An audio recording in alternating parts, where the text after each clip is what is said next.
之前啊，我知道你现在杀我很容易。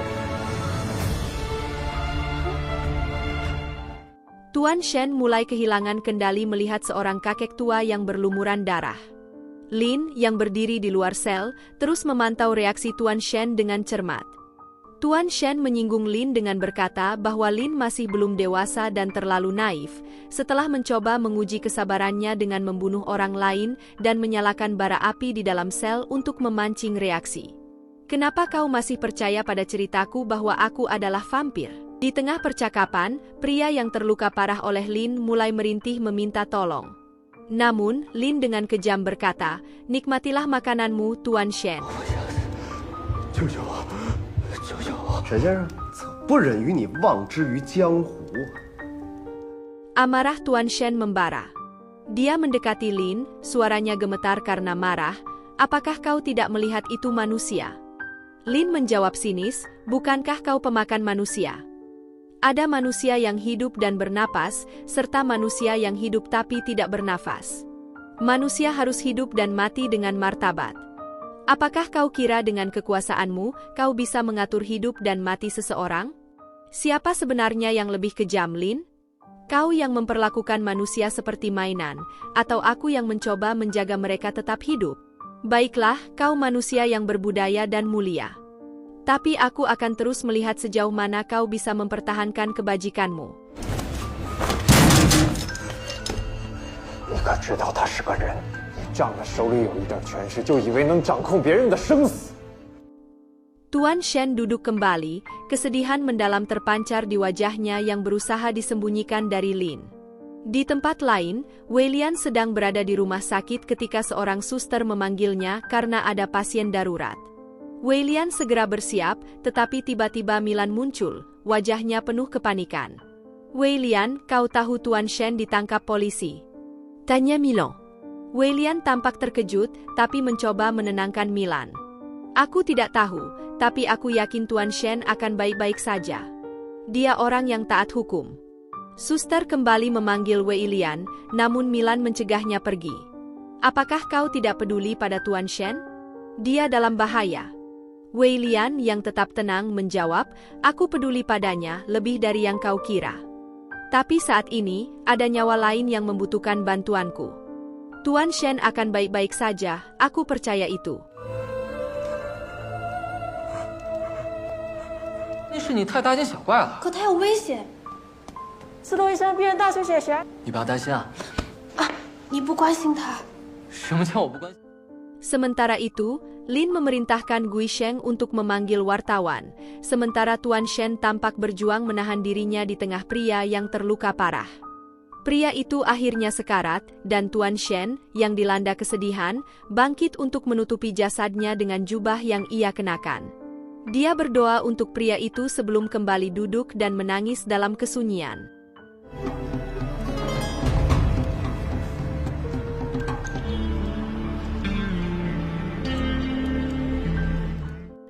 Di tempat lain, Tuan Mi dan istri kedelapannya sedang bersiap pindah ke tempat baru. Saat mereka bersiap, seorang pelayan memberitahu bahwa Milan, putri besar Tuan Mi, datang. Milan datang untuk meminta pertolongan, namun Tuan Mi mengira ia datang hanya untuk meminta uang. Milan bertanya apakah ayahnya akan pergi, dan Tuan Mi membenarkan bahwa mereka akan pindah ke selatan untuk sementara waktu. Dia bahkan mengajak Milan ikut serta. Namun, istri Tuan Mi menunjukkan ketidaksenangannya atas ajakan itu. 野兽伤人啊，妖怪进门，闹得人心惶惶的。我会按时让人送过去。 Sementara itu, kepala polisi mulai merasa bersalah karena telah menahan Tuan Shen secara ilegal. Dia khawatir reputasi kepolisian akan tercoreng jika masyarakat mengetahui hal ini. Tuan Shen yang semakin lemah meminta dipanggilkan Weilian, dokter pribadinya. Namun, Lin dengan dingin menolak permintaan itu. Di luar kantor polisi, kerumunan orang mulai berdemo. Mereka menuntut pembebasan Tuan Shen, yang dikenal sebagai sosok baik hati dan telah membantu banyak orang. 我要见我的私人医生。沈先生，没问题。发生什么事？好像是他们把沈志恒抓进去了。Kepala polisi berusaha meredam aksi tersebut dengan mengatakan bahwa Tuan Shen masih dalam proses interogasi. Namun, Yowen, salah satu tokoh masyarakat, menegaskan bahwa kepolisian telah bertindak tidak adil, karena Tuan Shen telah ditahan lebih dari 24 jam tanpa bukti yang jelas. Para pendemo masih dengan gigih memperjuangkan keadilan bagi Tuan Shen, sementara pihak kepolisian, terutama kepala polisi, mulai merasa terdesak dan ketakutan. Jika media mulai melaporkan skandal kepolisian, situasi bisa semakin memanas. Namun, Lin tidak peduli. Lin kemudian menugaskan Gui Sheng untuk menyingkirkan para pendemo dengan kekerasan. Gui Sheng yang setia pada Lin, keluar dan memulai keributan. Bentrokan pecah antara pihak kepolisian dan para pendemo, yang berujung pada penangkapan besar-besaran. Lin kemudian memutarbalikkan fakta, menyebarkan berita palsu melalui media bahwa para pendemo adalah penyebab kerusuhan.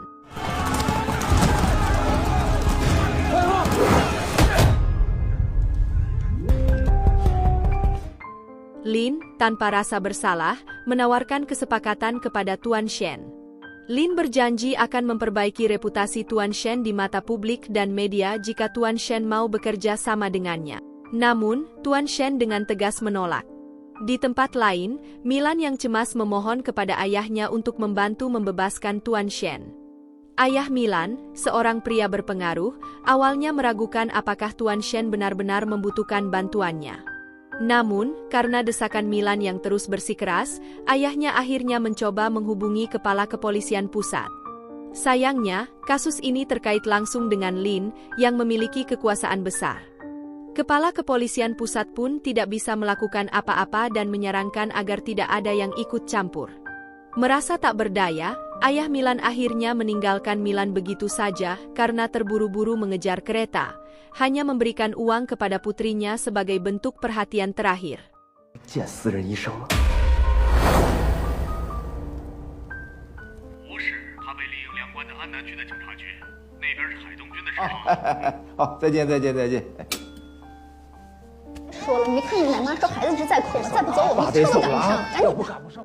Milan merasa putus asa dan sedih, namun tetap memikirkan cara lain untuk menyelamatkan Tuan Shen. Di sisi lain, Situ Weilian juga tidak tinggal diam. Ia memohon kepada Nona Jinsue untuk menggunakan pengaruhnya dan membujuk Lin agar mau melepaskan Tuan Shen. Bagi Weilian, Tuan Shen adalah satu-satunya orang yang ia anggap sebagai keluarga. Nona Jinsue, meskipun pada awalnya ragu, akhirnya setuju untuk membantu Weilian karena merasa kasihan. 米兰，你听我讲，沈兄他不需要好，他需要定期的身体检查。我也没有。 Sementara itu, di dalam penjara, Lin terus memprovokasi para pendukung Tuan Shen, membuat suasana semakin panas. Tuan Shen, yang sudah diambang batas kesabaran, akhirnya mencekik Lin. Namun, meskipun Lin ditindas secara fisik, ia tetap tenang dan bahkan menantang Tuan Shen lebih jauh. Di saat yang sama, Tuan Shen yang penuh simpati dan kebaikan hati akhirnya melepaskan Lin. Namun, Lin tidak berhenti di situ. Dengan licik, Lin menambah tuduhan baru dengan melaporkan bahwa Tuan Shen telah melukainya di depan para saksi.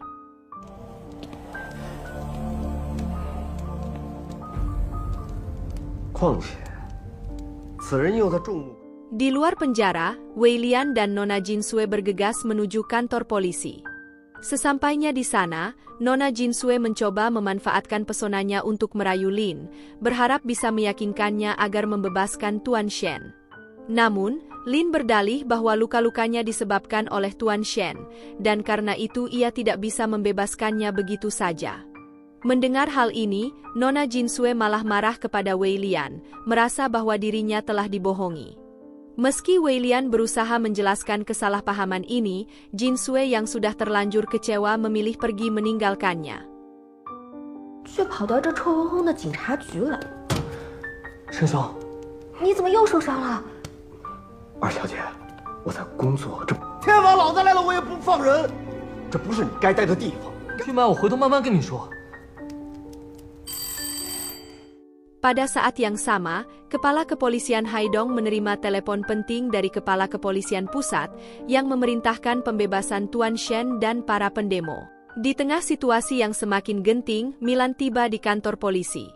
Dengan raut wajah sedih, ia mengaku kepada penjaga bahwa ia ingin melapor sebuah kejadian. Semua orang, termasuk Tuan Shen, terkejut dengan kehadiran Milan. Saat Milan mulai bercerita, ia membuat tuduhan mengejutkan bahwa dirinya telah dilecehkan oleh Tuan Shen. Tuduhan ini membuat Tuan Shen sangat terpukul dan geram, karena Milan adalah seseorang yang selama ini ia anggap spesial. Namun, Milan dengan suara lirih terus memberikan detail palsu mengenai pelecehan tersebut, menambah kekacauan situasi. Lin, yang melihat kesempatan ini, segera menginterogasi Milan lebih lanjut. Untuk membuktikan kebenaran tuduhannya, Milan meminta untuk meraba wajah pelaku, karena ia buta dan hanya bisa mengenali orang dari bentuk wajah dan suara. 我才敢来报案的。你看，那天我因为心里害怕，我就谎称是我妈妈打的。沈先生就不是这样人。 Ketika Milan mulai meraba wajah Tuan Shen, suasana berubah menjadi emosional. Namun, yang mengejutkan semua orang, Milan tiba-tiba mencium Tuan Shen. Tindakan ini bukanlah akibat dari kebencian, melainkan upaya Milan untuk menyelamatkan Tuan Shen.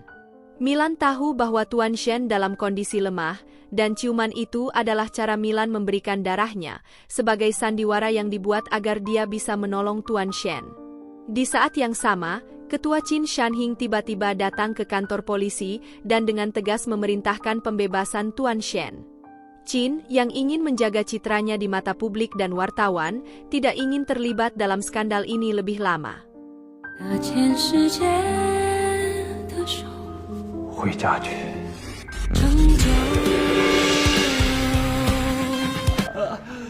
这可不能当玩笑话。好了，我们先告辞了。哦，好，哎，您慢走。 Setelah Tuan Shen dibebaskan, Qin pun menampar Lin sebagai bentuk kekecewaannya. Qin menegur Lin atas tindakannya yang gegabah dan ceroboh, dan memperingatkan Lin untuk tidak mengganggu Tuan Shen lagi. Qin juga menyebutkan bahwa keluarga MU, terutama Nona MU, akan turun tangan dalam kasus ini, dan Lin diperintahkan untuk menerima kehadiran mereka tanpa menimbulkan masalah baru. Tuan Shen, yang akhirnya berhasil keluar dari penjara, bertanya kepada Milan bagaimana ia bisa mengetahui cara menyelamatkannya di saat yang kritis. Milan menjelaskan bahwa Weilianlah yang memberitahunya cara tersebut. Tuan Shen, yang kelelahan setelah semua yang terjadi, meminta agar Milan dan Weilian menjaganya dengan baik. Tak lama kemudian, Tuan Shen jatuh pingsan karena kelelahan. 安然无恙，毫发无伤，你所向。志恒了，好好准备接待穆小姐。沈先生，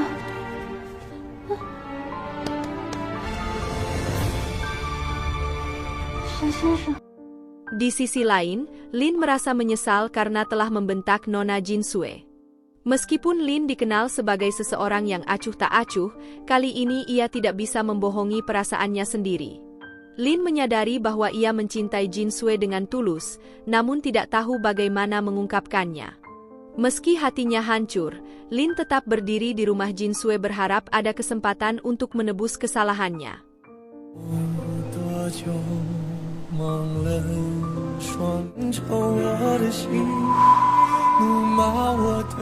Milan terlihat sangat khawatir dan menangis melihat kondisi Tuan Shen yang pingsan. Tak lama kemudian, suara Weilian terdengar dari luar. Weilian segera berlari setelah mendengar Milan meminta pertolongan untuk Tuan Shen. Meskipun Weilian telah lama bersama Tuan Shen dan memahami situasinya, ia menenangkan Milan dengan berkata, "Jangan khawatir, Milan. Tuan Shen pasti akan pulih seperti biasa." Selama Tuan Shen beristirahat dan memulihkan kekuatannya, Milan tetap berada di sampingnya dengan penuh perhatian, bahkan sampai tertidur di dekatnya. 谁？不许过来！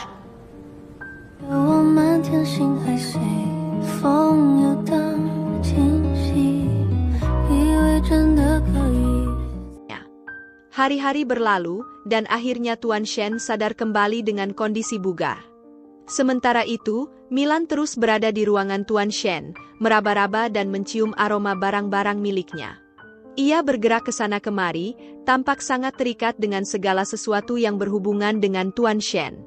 Milan juga sering mondar-mandir di depan kamar Tuan Shen, tanpa menyadari bahwa Tuan Shen berpura-pura tertidur. Ketika Tuan Shen memutuskan untuk berendam di bathtub berisi es batu, Milan yang tidak bisa melihat secara tidak sengaja masuk ke kamar mandi. Situasi ini menjadi sedikit konyol dan canggung bagi Tuan Shen, tetapi Milan, setelah mencium aroma Tuan Shen, menyadari kehadirannya dan cepat-cepat keluar. Tuan Shen merasa tenang karena Milan tidak bisa melihatnya.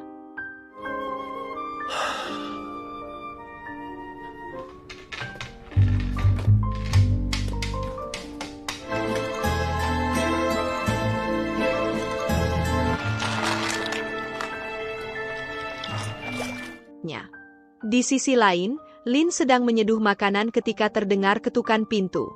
Dengan waspada, ia mempersiapkan senjata dan membuka pintu untuk menemukan Jin Sue. Lin dengan malas bertanya mengapa Jin Sue datang, namun karena Jin Sue tampaknya bersedia melakukan apapun, Lin mempersilakannya masuk dan mengunci pintu rumahnya. Jin Sue datang untuk memastikan Lin akan tidur nyenyak setelah insiden kemarin. Lin merasa bersalah, meminta maaf atas emosinya yang berlebihan. Jin Sue merasa puas dengan permintaan maaf itu, lalu mereka memutuskan untuk makan bersama pangsit yang dibawa Jin Sue. Meskipun Lin bersikap cuek dan keras, Lin merasakan kehangatan perhatian yang diberikan Jin Sue. Jin Sue menghidangkan pangsitnya dan bertanya apakah buatannya enak. Lin mengangguk, menerima dengan senyuman kecil. 不请我进去坐坐啊？ 请进。二小姐养狗习惯了，喜欢把人。 Saat makan, Jin Sue kembali memohon kepada Lin untuk kembali ke keluarga Jin, karena kondisinya saat ini berada di rumah sempit yang tidak nyaman. Jin Sue membandingkan kehidupan Lin yang bekerja sama dengan Qin Shanhing dengan kehidupan yang lebih baik bersama keluarga Jin. Merasa muak, Lin kembali membentak Jin Sue. Jika aku kembali ke keluarga Jin, aku hanya akan diinjak-injak. Di sini aku memiliki kekuasaan dan martabat berkat Qin Shanhing. Kemarahan Lin tak terbendung, dan ia mengusir Jin Sue dengan kasar. Jin Sue, yang baru saja berdamai, merasakan kekecewaan yang mendalam dan bersumpah tidak akan pernah menemuinya lagi. Dengan hati yang hancur, Jin Sue pergi. 小梁哥，如果还有下次， Sementara itu, Milan merasa penasaran mengapa Tuan Shen tertidur lagi. Bukankah Tuan Shen bisa meminum darah untuk pulih lebih cepat? Tanyanya. Weilian kembali bertanya apakah Milan mengetahui bahwa Tuan Shen bukanlah manusia biasa. Milan mengakui bahwa ia tahu, tetapi ia tidak peduli. Weilian bertanya lebih jauh, apakah kau menyukai Tuan Shen atau hanya membutuhkannya? Milan tidak bisa menjawab dengan pasti dan sepertinya belum sepenuhnya menyadari perasaannya sendiri. 他想要体面的生活，我就给他体面的生活。我需要钱吗？我不需要钱。那你需要什么？ Malam itu, Milan memasuki kamar Tuan Shen untuk memastikan keadaannya. Meski Tuan Shen sudah mulai membaik, Milan tidak menyadari bahwa Tuan Shen telah terbangun. Dengan hati-hati, Milan meraba tubuh Tuan Shen, memastikan bahwa kesehatannya stabil. Wajah mereka semakin dekat, hampir bersentuhan. Namun, sebelum hal itu terjadi, Tuan Shen yang merasa canggung segera memanggil Milan dengan suara rendah. Milan, apa yang kau lakukan? Milan, tersentak karena tidak menyadari bahwa Tuan Shen sudah terbangun, segera bangkit dengan wajah memerah. Dengan rasa malu dan canggung, ia buru-buru meninggalkan kamar tanpa berkata apa-apa.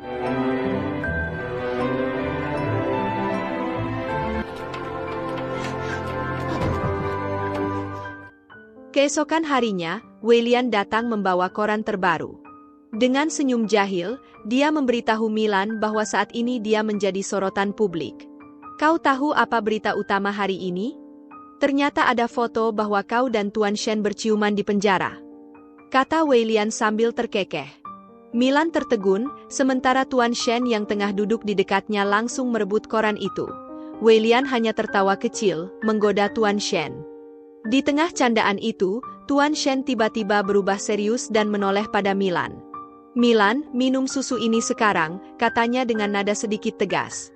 Milan menolak, merasa tidak lapar. Milan tak punya pilihan lain selain menghabiskan susu tersebut.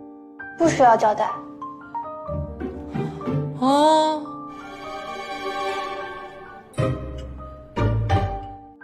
Setelah sarapan selesai, Tuan Shen mengajak Milan ke kantor medianya.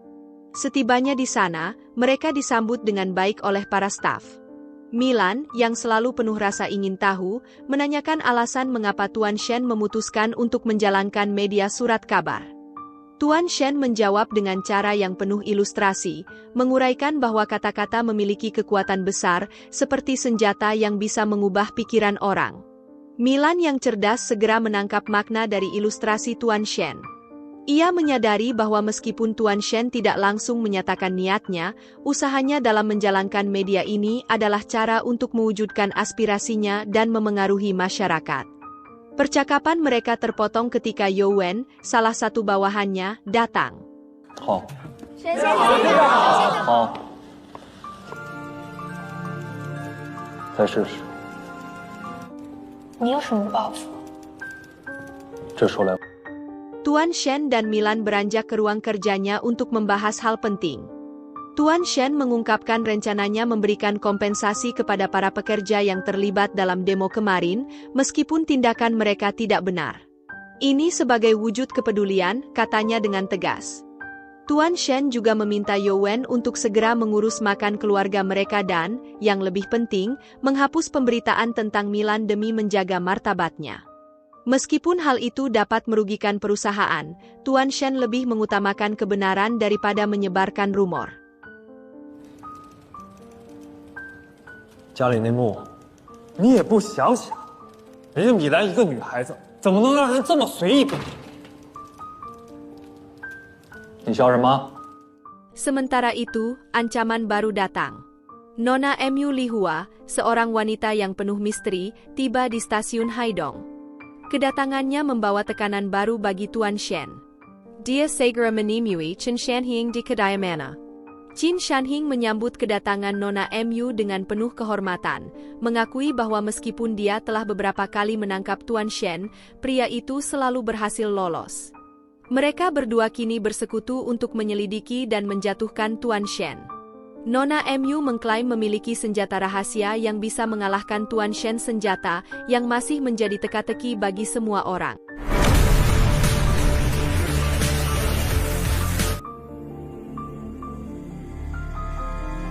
呀，唐爹娘们跟你说啥呢？他说他有对。 Di sisi lain, Tuan Shen tengah merenung di kantornya, memikirkan langkah apa yang harus diambil selanjutnya. Lin dan Qin Shanhing semakin mendesak, dan dia harus siap siaga. Wei Lian, yang penuh perhatian, memberinya hadiah berupa mainan cincin untuk mengasah kecerdasan Milan. Namun, Wei Lian penasaran mengapa Tuan Shen tidak langsung menyingkirkan Lin, meskipun Lin seringkali berbuat kejam. Tuan Shen menjawab dengan tenang, dia memang jahat, tapi dia tidak menindas orang miskin. Jika dia tiada, orang lain yang menggantikan Lin mungkin akan lebih kejam dan membuat Haidong semakin kacau. 追求了，能，你做什么都对。 Wei Lian kemudian menyarankan percobaan untuk membantu penglihatan Milan. Ia menduga bahwa darah Tuan Shen bisa memberikan kemampuan penglihatan sementara kepada Milan. Tuan Shen dengan hati-hati mencampurkan darahnya ke dalam susu dan memberikannya kepada Milan. Meski Milan mencium aroma aneh dari susu itu, ia tetap patuh dan meminumnya. Ajaibnya, Milan bisa melihat untuk sesaat. Namun, ketika dia mencoba berjalan, penglihatannya kembali menghilang, dan Milan hampir terjatuh dari tangga. Beruntung, Tuan Shen segera menangkapnya. Tuan Shen yang semakin penasaran memutuskan untuk membawa Milan ke rumah sakit untuk memeriksakan matanya, meskipun dokter mengatakan bahwa kemungkinan untuk sembuh sangat kecil. Milan merasa cukup bersyukur karena bisa melihat meskipun hanya sementara. Tuan Shen mengungkapkan bahwa darahnya yang memberi penglihatan itu, namun ini bukan solusi yang permanen. Ia bertekad untuk menemukan cara yang lebih baik untuk menyembuhkan Milan. 我又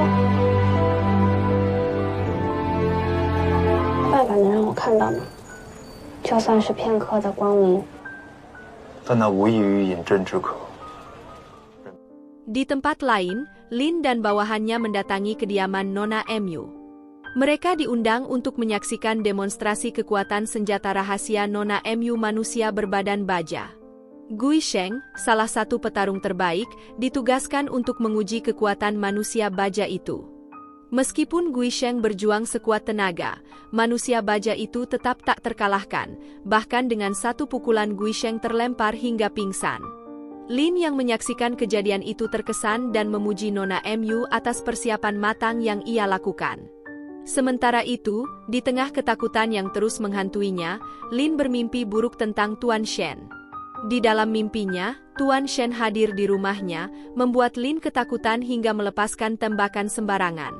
Saat tersadar, Lin menyadari bahwa itu hanya halusinasi, namun mimpi itu cukup menjadi bukti bahwa Lin sebenarnya takut pada Tuan Shen.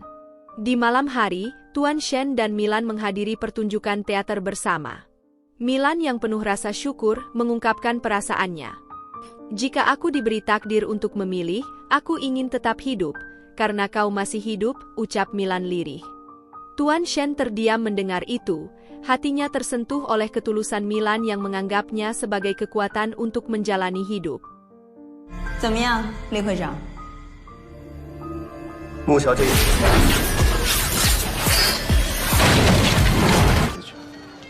你怎么写？ 我来写结局。 Terima kasih sudah menonton hingga akhir. Tapi tunggu dulu, ini bukan akhir dari segalanya. Ada misteri besar yang belum terungkap. Bagaimana kelanjutan hubungan Milan dan Tuan Shen? Apa rencana rahasia Nona MU yang bisa mengubah segalanya? Dan apakah Lin benar-benar akan menghancurkan Tuan Shen atau ada plot twist lain yang tak terduga? Kamu nggak mau ketinggalan kelanjutan ceritanya, kan? Jangan lupa subscribe dan nyalakan lonceng notifikasinya, karena episode berikutnya akan penuh kejutan dan rahasia yang selama ini tersembunyi. Share ke teman-teman kamu biar mereka juga ikut penasaran. Dan kalau kamu suka nonton film menarik, cek YouTube Moviovi, tempat terbaik untuk konten eksklusif yang nggak bisa kamu temukan di tempat lain. Sampai jumpa di episode berikutnya, siap-siap untuk plot twist yang lebih besar.